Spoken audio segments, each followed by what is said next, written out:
From the moment he began playing major minutes with Real Madrid, the buzz around Luka Doncic began to grow.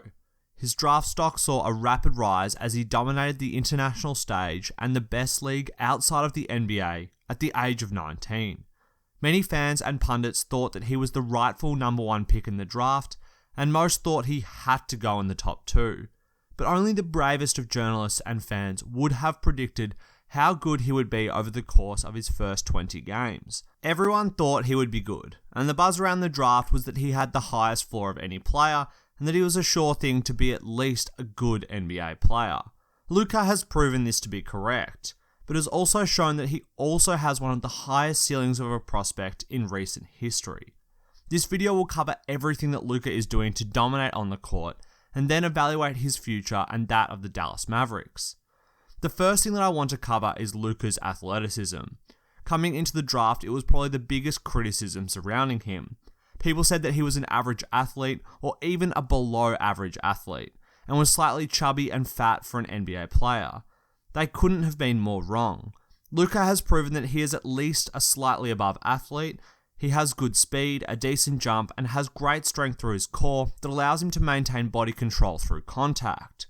But the thing that got underrated was that Luka is 6'8".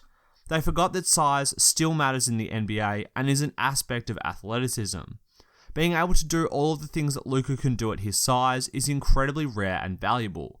People like to talk about small ball as if it is revolutionizing the NBA, and to an extent it is.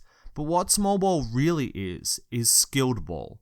It is the addition of skills to players who, in previous eras, would not have possessed them as they didn't need to. This means that sometimes teams will go with smaller guys who have these skills, like Draymond Green, or they'll play someone like Harrison Barnes at the 4 for stretches. But if you have the size and the skill, then you are even more valuable. Take a look at Joel Embiid and Ben Simmons for the Philadelphia 76ers. These guys are massive players, and Embiid is one of the biggest centers in the entire NBA. But he is also one of the most skilled centers in the league. He can space the floor, defends like crazy, and has good passing skills for a big man. But it is still his size that is his best asset. He wreaks absolute havoc in the paint, bodying people off of him, clearing space, and rising up for vicious dunks and easy points. If you're not convinced that skilled ball is more important than small ball, just look at the Warriors. They are one of the teams that everyone points to as employing small ball, but they have Steph Curry and Klay as pretty normal-sized guards, then Durant as a 7-footer at the wing, Draymond as a normal-sized power forward, and then are rotating through a variety of 7-footers at the center position. These are the same sizes as teams of the past. The difference is they are just more skilled, especially in shooting, than teams of bygone eras. And this reflects in the statistics as well, with the average height of NBA players not changing significantly for years. Luka fits this era perfectly. With his height and the natural strength that comes with it, he can back down almost any shooting guard and point guard in the league. This natural size advantage is an athletic plus, as teams can play him as the shooting or point guard position due to his skill, and ensure they get a mismatch with one of their opposition players. And the other criticism of Luka athletically was his weight, with him still having what appears to be 10 to 15 pounds of baby fat on his frame. But I failed to see why this was a criticism. Surely once he lost this fat playing a tough NBA schedule and working out with NBA level trainers, he would become even more athletic. For me, this means that Luka still has so much room to grow athletically and could get slightly faster and be able to leap even higher than he can right now once he sheds the weight. So the athleticism hasn't been an issue for Luka, and that leaves us with one of the most skilled 19-year-olds the NBA has ever seen, who has great size and decent athleticism. It took one of the most athletic big men to be drafted, and a mistake by Sacramento to see him slip to the Mavericks in the draft at 3. When he got there, I think most expected him to contribute with rebounding and distributing the ball for Dallas. He was envisaged as a 6'8" point guard who would help set up Dennis Smith Jr., throw lobs to DeAndre Jordan, and find the open shooter. And while he has done all of these things, the area he has been best in is scoring. Luka leads the Mavericks in scoring and is so much more dominant in this area than anyone expected. And I put this down to 3 main things. He shoots the ball better than anyone expected, is stronger than expected, and is way more confident than I ever thought possible. A lot of people expected him to struggle from deep to begin his NBA career.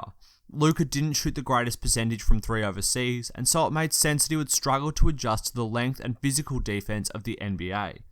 Instead, he is draining 38.2% of his 3-point attempts while taking over 6 per game, a huge reason why he is scoring so much. And this doesn't even mention that a lot of these threes are off of the dribble and even off of step-back moves to create space. Luka isn't taking wide open threes and making them at a good clip. He's taking tough contested threes a lot of the time and making them at an amazing rate. It doesn't surprise me too much though. Luka has always had fantastic form on his shot, was a good free throw shooter, and would frequently pull up off of the dribble in Europe. And the pull-up jumper has been a feature of Luka's game in the NBA as well, as he takes 7 of them a game and makes 41% of them. A ton of these are from 3-point land, and it makes him so tough to guard. If he puts his head down to drive, you have to respect it, but backpedal too much and he is stepping back and rising up for a jumper. This kind of offensive versatility is huge for NBA guards and allows them to step into that realm of being near unguardable. There is no player in the league that can just put their head down and get past any defender to the rim over and over again. Even athletic freaks like LeBron and Ben Simmons can pass, fake, up and under, and in LeBron's case shoot to punish defenses which commit too much to his play. Players need to have this balance in their scoring game, and Luka has it in a whole variety of ways. He can shoot off the step back, up and under, or the fadeaway, and this helps be able to effectively score when his drives get shut off. And Luka can also shoot off of the catch and shoot, and this has allowed him to fit seamlessly off the ball with Dennis Smith Jr. and JJ Barea running point guard. Because while Luka does have a high usage of 25.8%, Harrison Barnes and Dennis Smith also have a usage rate of 24%, and when JJ Barea steps onto the court, he uses it at a 27.8% rate. Now, I absolutely love this balanced offense as it makes it very difficult to predict where the attack is coming from each possession, but it means that Luka spends a lot of time off the ball. Now, this is great for his development, but the 3-point shooting has allowed him to thrive here already. If teams give him too much space, he is firing straight away when open. But if they close out too hard, then Luka is so comfortable attacking off of the dribble, and he almost always does this with one of the nicest pump fakes in the league. He rises up in such slow motion that it convinces nearly every defender that he is going to shoot, and they fly into the air past him. From here, Luka can either drive or reposition for a normal 3-point shot. And when he drives, this is where his core strength comes in. As soon as Luka is on the move, there is almost certainly help coming, or a defender draped over him. And he has proven he has the strength to ride through the contact and finish through it. But he also has the patience to pump fake, twist and turn on his pivot foot, and go up and under on defenders. This craftiness is balanced by his great ability to control his body and maintain square shoulders when shooting, and also his basketball IQ and knowing what the right play is. This allows him to take and make shots over players that most players in the NBA wouldn't dream of taking. And this is where the confidence kicks in. Luka knows he can make these shots, and he is willing to take them. He's a master of the mid-range floater already, and uses this to great effect in the pick and roll. And the pick and roll is yet another part of his game that is way above average for a 19-year-old. Luka has great knowledge of how to manipulate screens to create openings for himself and his big man. He will sometimes utilize a screen twice and gets the exact amount of space he needs to wiggle his way to the rim for a floater, jumper, or layup. Like the confidence and his strength, the knowledge of the pick and roll comes from playing in Europe professionally for almost 6 years. He's been coached to death already, and this gives him a great advantage over a lot of other American prospects. This and his natural basketball IQ is part of why he's been able to fit in with the Mavs so seamlessly. He has slipped into the Mavs starting lineup as a forward, with him and Harrison Barnes sharing the 4 and 3 positions in the starting lineup. But realistically, Barnes, Luka, and Wesley Matthews just share the wings, and the Mavs play a brand of positionless basketball. A lot of their play has involved every player, except for DeAndre Jordan, starting on the perimeter to maximize spacing. They then run pick and rolls, post-ups, and have players cut and move to try and get open under the basket or out on the 3-point line. And since Barnes has been incorporated back from injury after their 2-7 start, the Mavericks have been on an absolute roll. They've gone on a 9-3 streak and have climbed back into playoff considerations. And I think this trend will continue as the season goes on. The Mavericks have a talented athletic roster and a great coach, and it is easy to get sucked into their hype and think that they might have what it takes to make the playoffs. And the advanced stats point to them actually being good as well, with them currently having the 12th best defensive rating and the 11th best defensive rating.